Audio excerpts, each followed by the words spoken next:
Hey, you guys, I'm Phil Town from Rule 1 Investing, and today I want to talk to you about your finances if you're thinking of starting a family.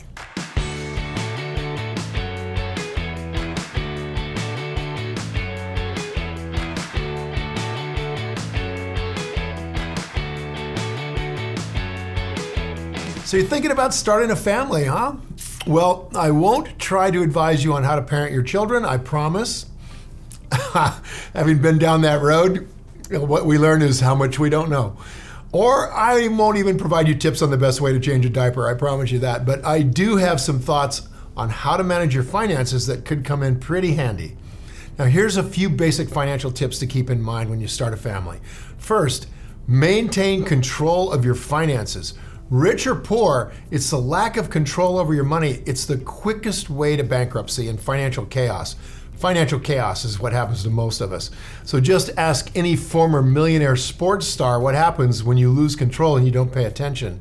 Before you even start thinking about starting a family, my thought is that it's probably best to stop living paycheck to paycheck, as many of us do when we're young, and just start saving a buffer. Start putting a little money away for yourself first. And even just a little money put aside early on can make all the difference down the road, and particularly the discipline of doing it. The latest estimated average cost of raising a child in America from birth to age 17, not including college, hope you're sitting down, is $233,610. I don't know how they get to the 610. Anyway, almost $250,000. That's a lot of money. That means each child will cost you close to something like the median price of a house in the United States. Each kid. So you're going to need to plan accordingly. I know you have right now you're sitting there thinking that can't possibly be true. It is true. So keep a close eye on your family budget, set aside a small amount of cash for a rainy day, and invest as much as you can. Second, get insurance. Well, no one likes to pay insurance premiums, and insurance companies can be very difficult sometimes when paying claims. Having a family without sufficient insurance is a real recipe for disaster. Now, here's a real important thing. The insurance agents are going to offer you a lot of different kinds of insurance policies. So this is just my opinion now on what kind of insurance you should get, but I think you should go for term insurance. It's the cheapest life insurance you can get.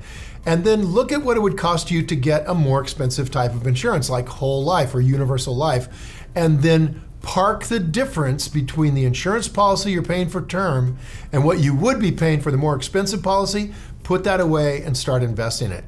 Now here's a few categories to keep in mind when you're thinking about starting a family. Medical insurance. In the top 10 causes of bankruptcy, number 1 is medical expenses. My cousin's wife got leukemia and it went through their whole insurance policy, and who knew the insurance policy had a cap on it, and the cost of her care went beyond that cap, and they had to declare bankruptcy. So it's really important that you get good medical insurance, and while it's not a panacea against any and all medical expense, it can make a huge difference. And I hope Congress, the president, and all of us can figure out what to do with our insurance policy so we can all be covered in some way for these big problems. Life insurance and long-term disability insurance. Now these are something to really think about deeply. Just talked about term life insurance. Long-term disability insurance can be very important as well. In a single earner household, both of these are crucial. Yet even in two earner households, coverage for both parents, or at least the biggest breadwinner, is an important consideration once you decide to have children. And I know you're going to look at disability insurance as kind of like a luxury, but really think seriously. It's not that expensive. Take a look at it. Homeowners insurance. If you own a home, homeowners insurance is crucial. Choose your policy really carefully and make sure it covers the key risks for your location. And don't forget to check what is the amount of money you're going to have to come up with whenever there's a claim.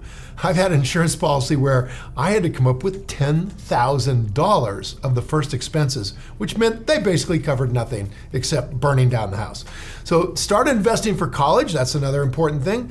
Get going on that college savings plan as soon as you make the decision to have kids. The average cost of college, tuition fees, room board, it's gone up like you cannot believe since I went to school. So public schools cost about $28,000 a year. Private schools cost $59,000. Those elite private colleges on the East Coast or Stanford, those colleges, USC, they can run upwards of $68,000, $70,000 a year. Okay, remember now that's $250,000. That's just for the college. Keep in mind, these are numbers for students starting school in 2018.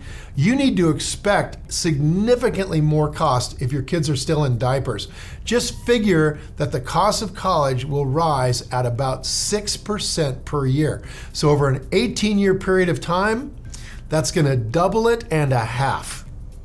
Let me say that again. About the time your diaper kids are ready for college, that $28,000 college education in a public school is going to cost upwards of $60,000 to $70,000. So really just start saving. Now take careful stock of your financial position. It's really important. If you're going to start a family, you got to know what's going on financially.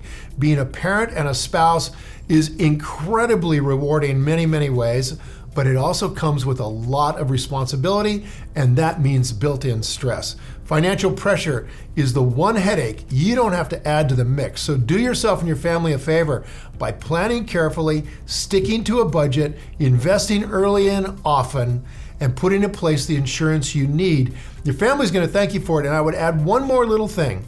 Plan on putting those little boogers to work as soon as they're old enough to mow a lawn and have them help make up the difference. Now, I'd love to hear from you guys. Do you have a financial plan set up for your family? If you do, or if you don't, leave a comment below with your answer and I'll be sure to follow up with you. And thanks for watching. Now go play.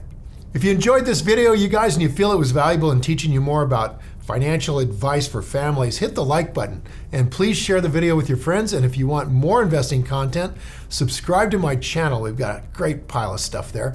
Don't forget to click the button on the screen for a free gift. And thanks again for watching.